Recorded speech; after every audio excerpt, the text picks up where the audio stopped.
Haleluya, haleluya, haleluya. Puji syukur kami ucapkan atas segala karunia dan kebaikan Tuhan dalam setiap kehidupan kami.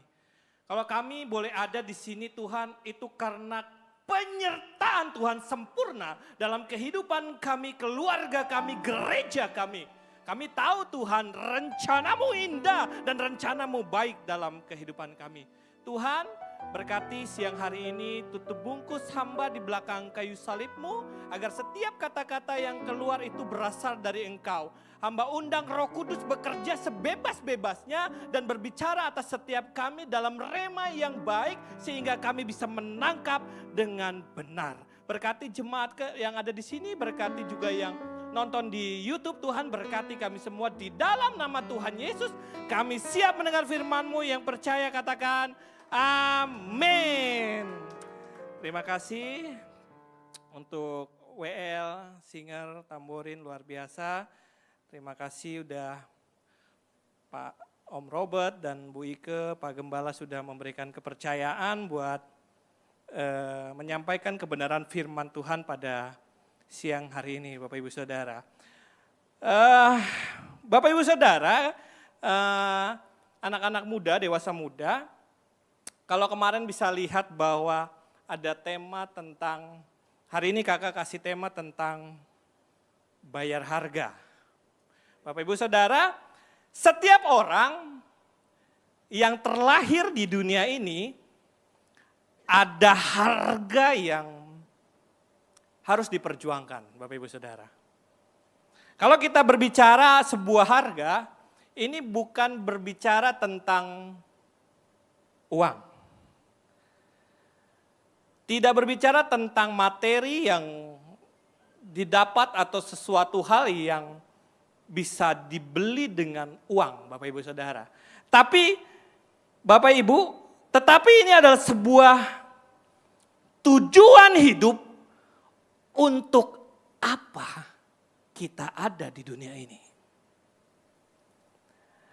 Untuk siapa kita harus hidup, Bapak Ibu Saudara?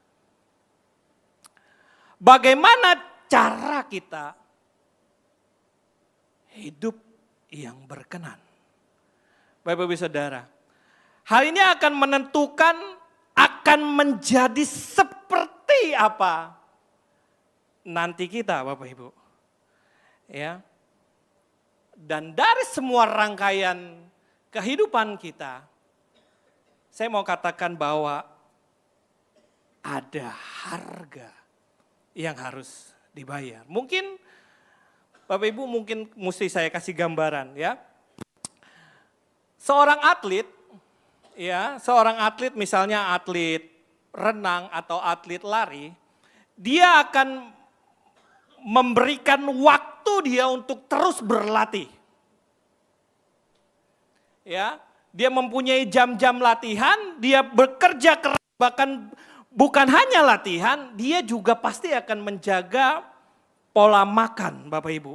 Agar waktu nanti dalam perlombaan dia bisa melakukan dengan sebaik mungkin, dengan cepat, kuat, dan tidak melakukan kesalahan. Dan ada harga yang harus dia bayar.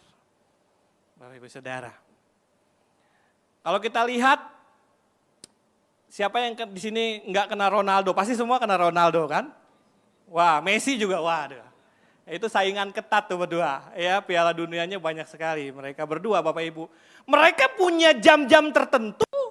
Mereka berlatih sekuat mungkin, bahkan dia mungkin tidur 8 jam tapi dibagi tidurnya. 2 jam ya kan dia berlatih, tidur lagi, makanannya juga nggak makanan kayak jeroan kayak kita, enggak. Bapak Ibu, dia makanannya mungkin salmon, ya kan, serat-serat untuk dia berlatih keras ya. Dia punya jam waktu, dia punya dia punya schedule yang harus dia lalui, Bapak Ibu. Dan dia harus lewati. Dan inilah yang dikatakan dengan bayar harga. Lalu Bapak Ibu Saudara, seperti juga orang tua kita. Orang tua kita pengen nih kita mau menjadi sesuatu yang ada di dalam visinya dia. Ya. Nah, besok papa pengen kamu menjadi seorang dokter, pasti kan? Di dalam visi bapaknya, dia lakukan segala cara untuk cita-cita visi bapaknya terjadi, dia bisa lesin anaknya. Ya, dia bisa berikan jam-jam tertentu untuk anaknya berlatih, ada jam-jam kursus. Bapak Ibu Saudara, untuk apa? Untuk tujuannya yang apa yang Bapak inginkan itu terjadi. Nah, rupanya Bapak Ibu Saudara, ketika kita dilahirkan di dalam dunia ini, Tuhan sudah menetapkan langkah-langkah orang benar. Wow. Sama seperti Bapa di dunia, Bapa di surga juga memberikan setiap kita adalah gambaran untuk kita melakukan tujuan dan visinya Bapa di dalam kehidupan kita. Dan yang harus kita lakukan adalah bayar harga. Kita akan melihat satu contoh yang luar biasa Bapak Ibu Saudara. Kita buka Kejadian pasal 37. Kita baca firman Tuhan, ini contoh yang dahsyat yang mungkin bisa kita tangkap bersama-sama Bapak Ibu.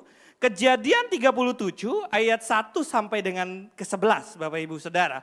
Bapak Ibu Saudara pasti sudah belajar tentang kisah Yusuf ya, semua udah tahu lah. Ya, jadi kita mengulang lagi apa yang menjadi gambaran tentang arti bayar harga di dalam Kejadian 37.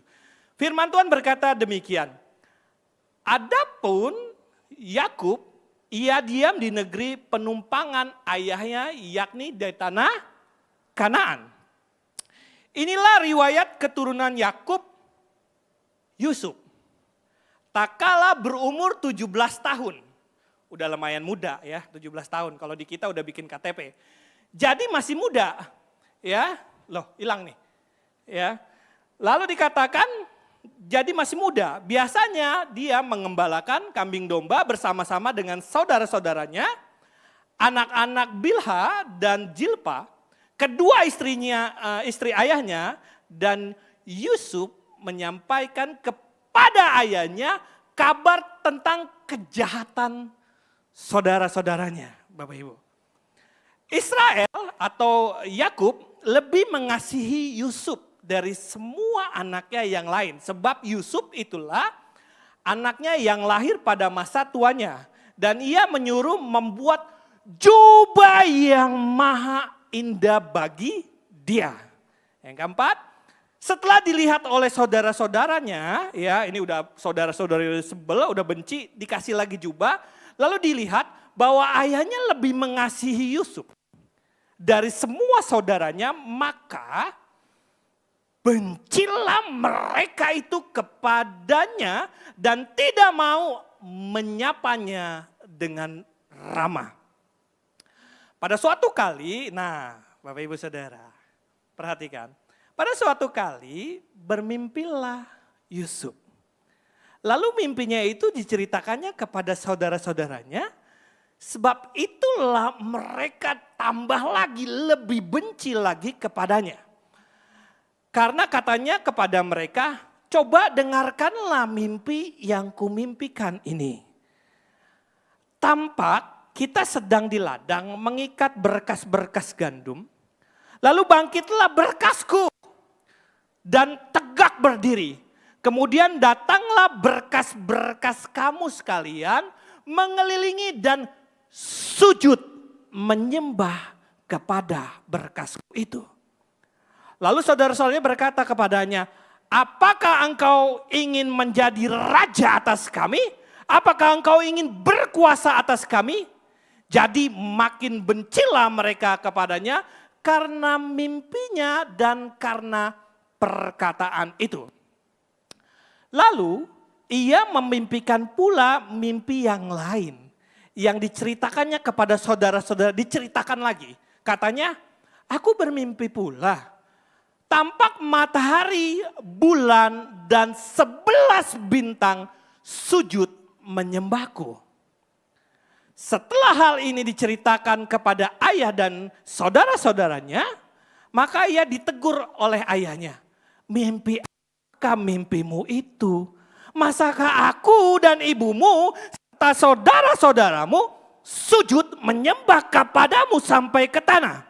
Ayat ke-11, maka iri hatilah saudara-saudaranya kepadanya, tetapi ayahnya menyimpan hal itu di dalam hatinya. Bapak Ibu Saudara. Bapak Ibu Saudara, yang kita lihat bahwa ketika Yusuf diberikan visi, Yusuf diberikan sesuatu gambaran Gaiden tentang yang akan datang. Waktu itu Bapak Ibu, Yusuf enggak tahu.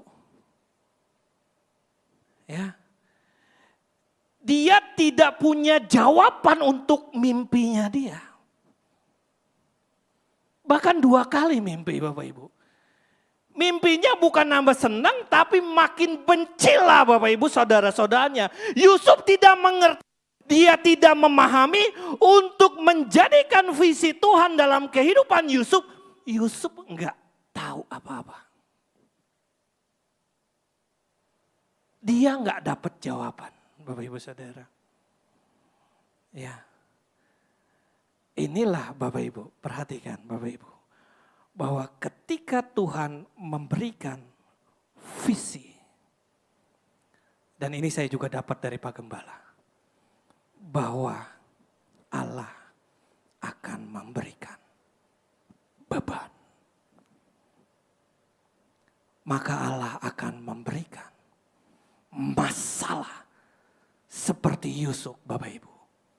Dia masuk di dalam sekolahnya Tuhan. Wow, Bapak Ibu Saudara. Dia masuk di dalamnya dan dia membayar harga. Dengan apa membayar harga? Bapak Ibu, setelah kejadian itu, Yusuf, dia datang kepada kakak-kakaknya. Bapak Ibu Saudara tahu bahwa jubahnya disobek Bapak Ibu. Jubahnya dikoyak-koyak. Enggak sampai di situ Bapak Ibu. Yusuf umur 17 tahun. Mungkin kalau kita udah bisa ngelawan gitu lah. Tapi enggak. Karena visi yang dari Tuhan. Tuhan berikan kekuatan. Tidak sampai di situ dia dicemplungin ke dalam sumur Bapak Ibu. Ya. Enggak sampai di situ. Kalau kita baca Yusuf Bapak Ibu Saudara, dia dijual oleh saudagar Ismail Bapak Ibu Saudara. Lalu dibeli dengan sejumlah uang oleh Potifar Bapak Ibu Saudara. Tapi apa yang dikatakan bahwa Yusuf disertai Tuhan. Ketika Tuhan kasih mimpi kepada Yusuf, Yusuf enggak tahu tujuannya apa. Tapi ketika Yusuf mau berjalan dan dia enggak tahu apa yang dia lakukan, dia diberikan rema, dia diberikan kekuatan, masalah datang. Dan dia harus bayar harga. Bapak Ibu Saudara. Tidak hanya di situ Bapak Ibu Saudara. Tante Potifar, ya. Bayangin Bapak Ibu, Yusuf diberikan kepercayaan, ya kan? Dia untuk mengolah, ya kan, rumah tangga, Potifar, Bapak Ibu Saudara. Lalu istrinya, ya kan, melihat bahwa ini anak muda yang ganteng. Dan dia diminta untuk melakukan hal yang tidak baik. Dan Yusuf tidak mau Bapak Ibu Saudara. Dan dikatakan di dalam Alkitab, setiap hari digoda. Bisa gak kita? Ketika Tuhan kasih kita visi dan kita nggak tahu dan kita terus berjalan di dalam Tuhan, masih kuat gak kita seperti Yusuf? Kita belajar Bapak Ibu Saudara. Ya.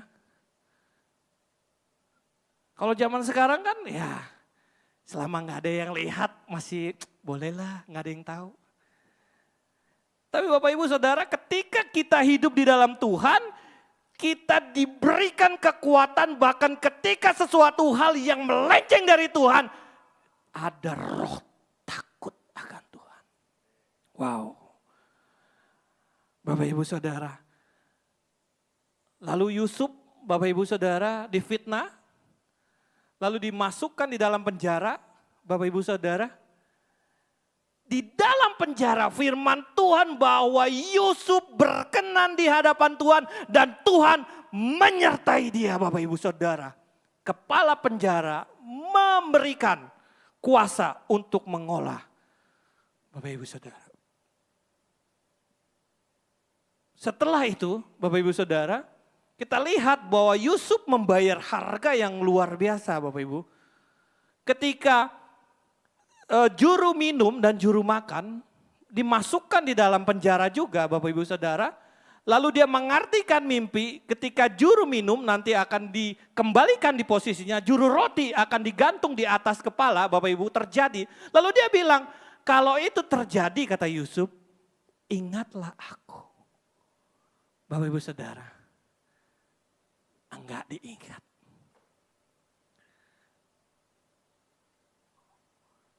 Ketika Yusuf dia difitnah, dia dilakukan tidak baik oleh saudara-saudaranya Bapak Ibu Saudara. Dan dia diberikan kekuatan sampai dengan detik di mana dia dibohongin dan dia banyak sekali hal-hal yang tidak dapat dia mengerti. Tapi dia melakukan dengan kebaikan, dengan kesabaran dan dia penuh dengan dedikasi kebenaran firman Tuhan Bapak Ibu Saudara. Sampai waktunya tiba, Yusuf diperkenalkan kepada Firaun dan mengartikan mimpi. Bahkan dikatakan di daerah ini tidak ada orang sehikmat ini. Makanya dia diangkat menjadi orang dua. Bapak Ibu, di kerajaan Mesir. Bapak Ibu. Tapi prosesnya itu enggak mudah Bapak Ibu Saudara. Prosesnya itu enggak mudah yang kita bilang, oh tring dia menjadi raja. Enggak.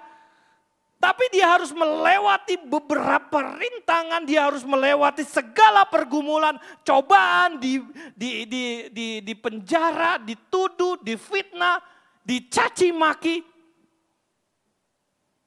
Dia tetap melakukan dengan baik sesuai dengan kebenaran firman Tuhan, Bapak Ibu.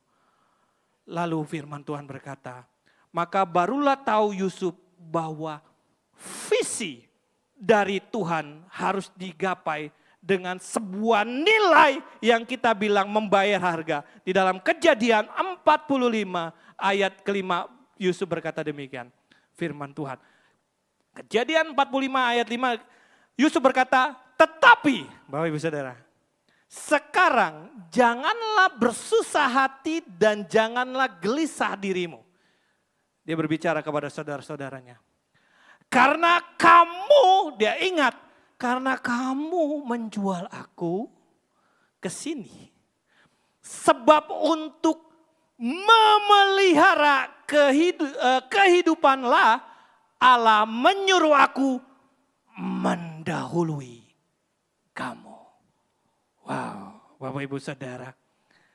Kalau kita lihat, kalau kita diizinkan Bapak Ibu masuk dalam sebuah masalah pergumulan kehidupan, beban dalam hidup kita, ada dua hal dasar yang menjadikan kita berpikir. Yang pertama, bahwa itu visi dari Tuhan. Bapak Ibu Saudara, kamu sedang dipersiapkan untuk masuk di dalam agendanya Tuhan. Dalam kehidupanmu melalui apa? Melalui masalah. Melalui apa? Mungkin beban hidup Bapak Ibu Saudara. Melalui pergumulan kehidupan Bapak Ibu. Mungkin masalah dengan apa? Dengan kejujuranmu diuji. Mungkin dengan apa? Dengan kesabaranmu diuji Bapak Ibu Saudara. Mungkin dengan apa? Dengan kamu memberikan harga untuk mengampuni orang lain. Kamu diuji. Kalau kamu melakukan sesuatu hal di dalam Tuhan, dan kamu terus konsisten, kamu jangan melihat waktu sekarang. Kamu lihat 5-10 tahun kamu akan menjadi apa di hadapan Tuhan. Kamu akan menjadi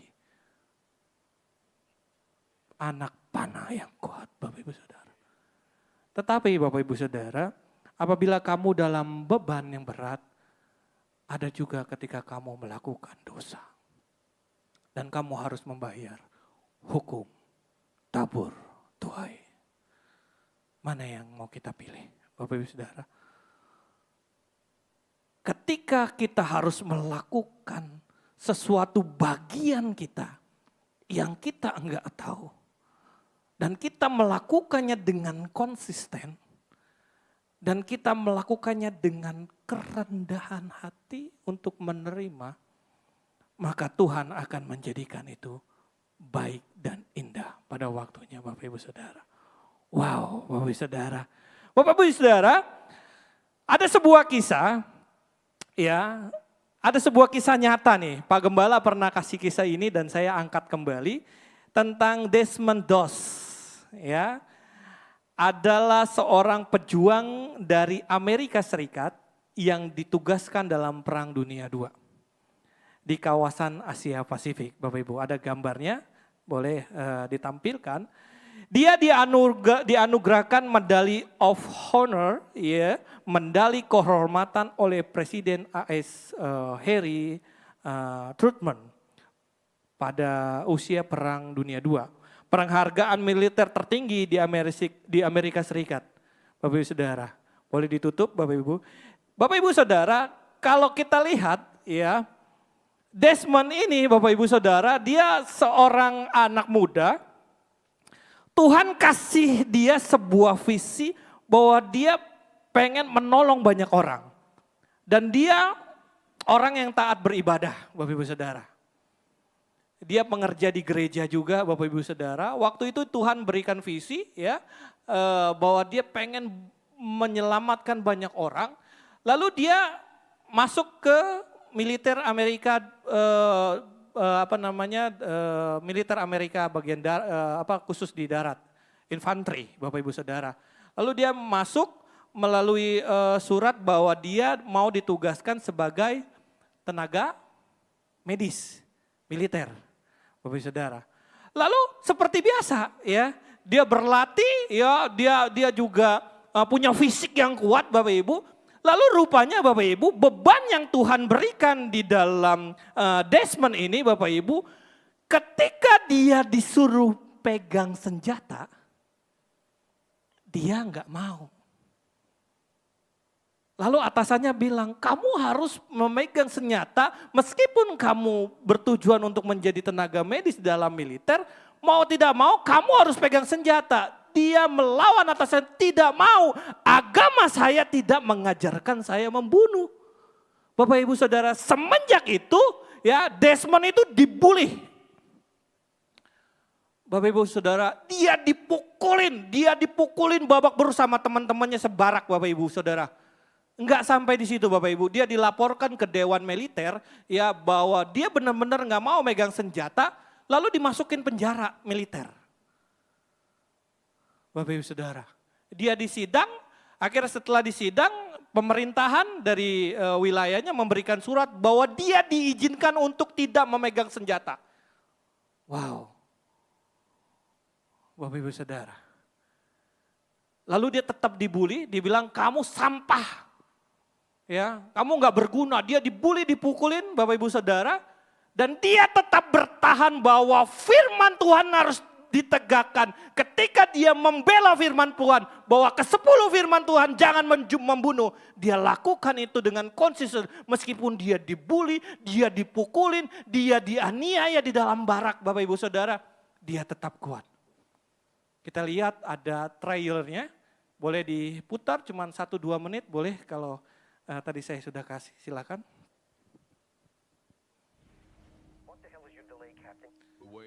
Suaranya? Waiting for what? Private Doss. Who the hell is Private Doss? I always dreamed about being a doctor, but didn't get much school. I can't stay here while all them go fight for me. But you figure this war is just going to fit in with your ideas? While everybody else is taking life, I'm gonna be saving it. And that's gonna be my way to serve. This is a personal gift from the United States government designed to bring death to the enemy. Well, I'm sorry, Sergeant. I can't touch a gun. You don't kill. No, sir. You know, quite a bit of killing does occur in war. Private Doss does not believe in violence. Do not look to him to save you on the battlefield. I don't think this is a question of religion. I think this is cowardice. I fell in love with you because you weren't like anyone else. You're saying you could go to prison. But I don't know how I'm gonna live with myself if I don't stay true to what I believe. With the world so set on tearing itself apart, doesn't seem like such a bad thing to me to want to put a little bit of it back together. Private Doss, you are free to run into the hellfire of battle without a single weapon to protect yourself.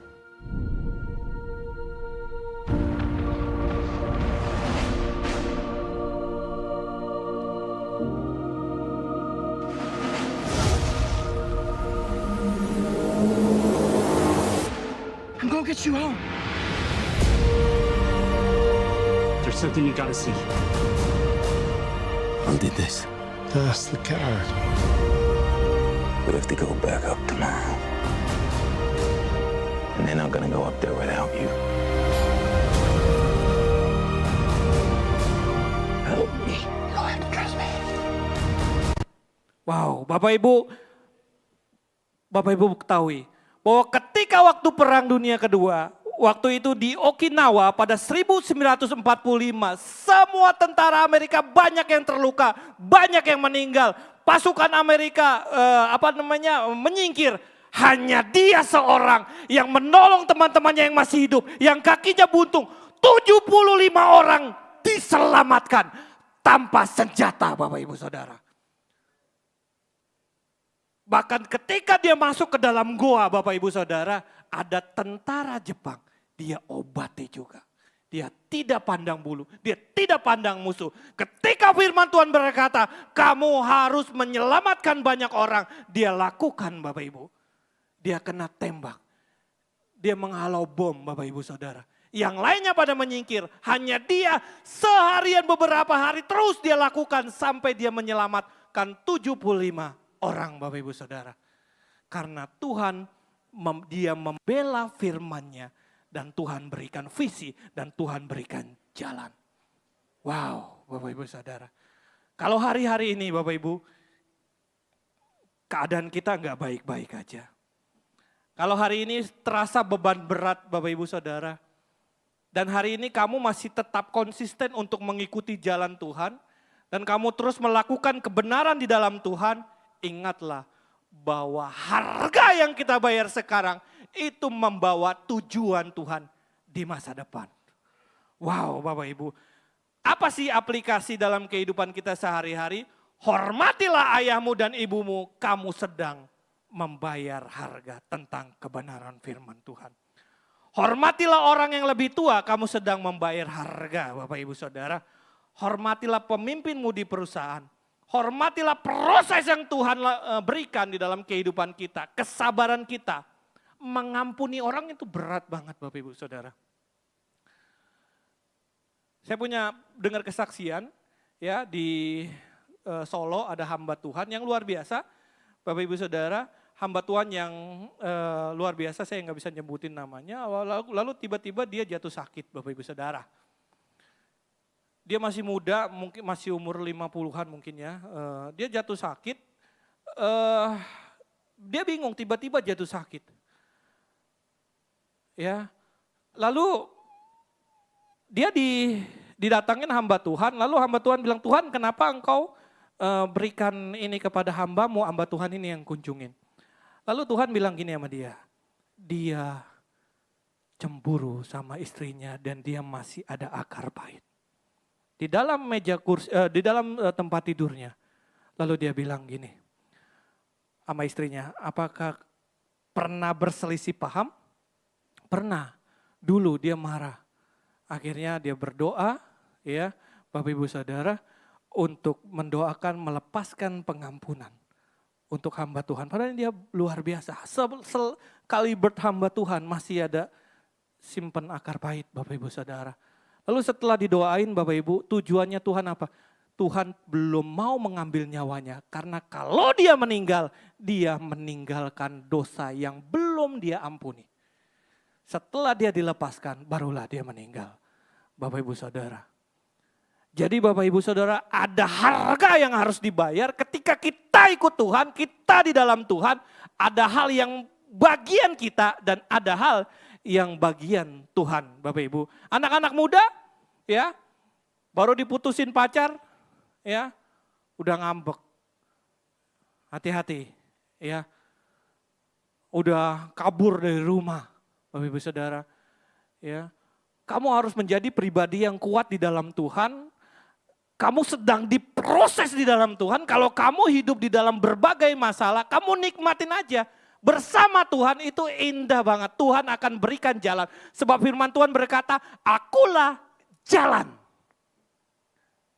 Tidak hanya itu, akulah jalan dan akulah kebenaran dan hidup. Bapak Ibu Saudara, Tuhan Yesus berkata demikian.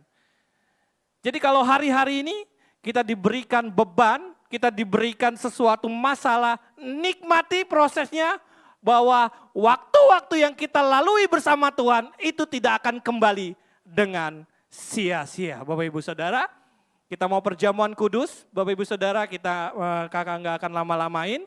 Pemain musik boleh maju. Ya, Bapak Ibu Saudara, kakak akan tutup dengan satu kesaksian lagi. Bapak Ibu Saudara, di kota Peru, Bapak Ibu Saudara, di tempat perdesaan, itu ada sebuah kota kecil yang ditinggali oleh seorang hamba Tuhan dan istri dan kedua anaknya Bapak Ibu Saudara. Ini kisah nyata. Lalu di kota kecil Peru itu di pedalaman Bapak Ibu Saudara, lalu dia didatangi sama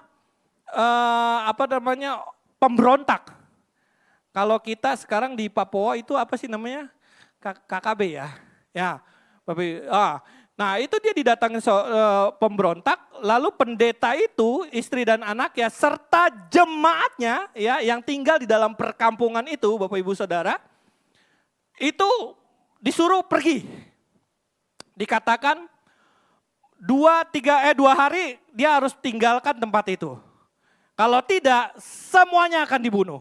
Lalu jemaat-jemaatnya datang kepada hamba Tuhan ini, lalu dia berdoa, lalu Tuhan bilang begini, Tuhan apakah aku pergi? Tuhan bilang stay.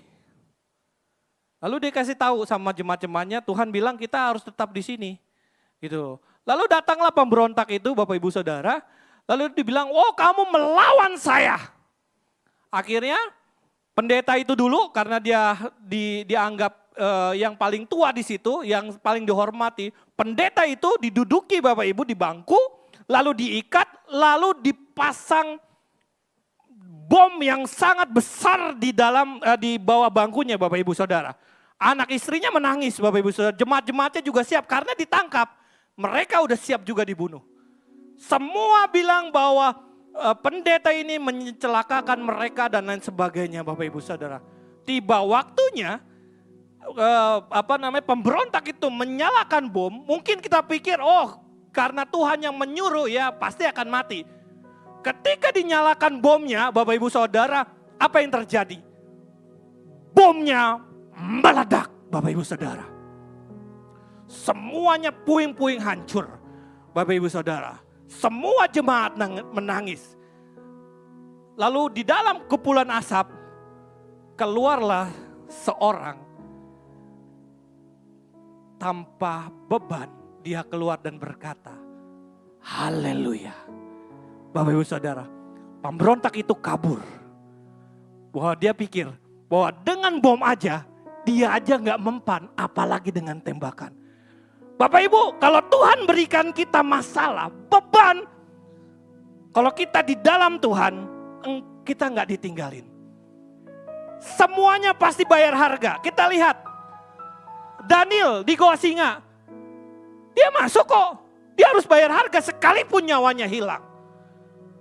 Kita lihat Sadrak, Mesak, Abednego masuk ke dapur perapian. Dia masuk kok, dia kebakar. Dia harus bayar harga Bapak Ibu Saudara. Iya kan? Daud harus bayar harga Bapak Ibu, dilupakan bapaknya. Ya, dia mengembalakan 2-3 ekor doang kambing domba. Bayar harga dia lakukan dengan taat, dia lakukan firman Tuhan. Siapa yang gak bayar harga firman Tuhan? Musa bayar harga waktu masih kecil. Dia dibuang di sungai, bisa aja tenggelam. Tapi dia bayar harga, diangkatlah Firaun, ya kan? Istri Firaun, lalu diajarkan, dididik militer, diajarkan filsafat Bapak Ibu Saudara. Dia belajar sampai dengan waktunya dia siap. Tuhan keluarkan visinya, dia memimpin bangsa Israel. Bayar harga. Jadi jangan sampai kita, Kak aku gak mau bayar harga. Gak bisa. Semua yang lahir di sini Tuhan sudah tetapkan kita harus bayar harga. Sampai dengan waktunya kita kembali kepada Tuhan. Dan engkau akan dikatakan hambaku yang setia. Mari kita berdoa, Tuhan terima kasih buat firman-Mu Tuhan. Firman-Mu tidak dipanjang-panjangkan. Biar firman ini menjadi rema bagi kita semua. Dan bagi hamba juga Tuhan. Biar apapun yang terjadi dalam kehidupan kami. Dalam pergumulan, masalah kehidupan. Kami tahu Tuhan ada visinya Tuhan dalam hidup kami. Kami mau taat Tuhan. Kami mau konsisten Tuhan. Dan kami mau melakukan bagian kami. Ketika kita gak mampu, Tuhanlah yang memampukan kami. Di dalam nama Tuhan Yesus kami sudah berdoa dan mengucap syukur. Haleluya. Amin.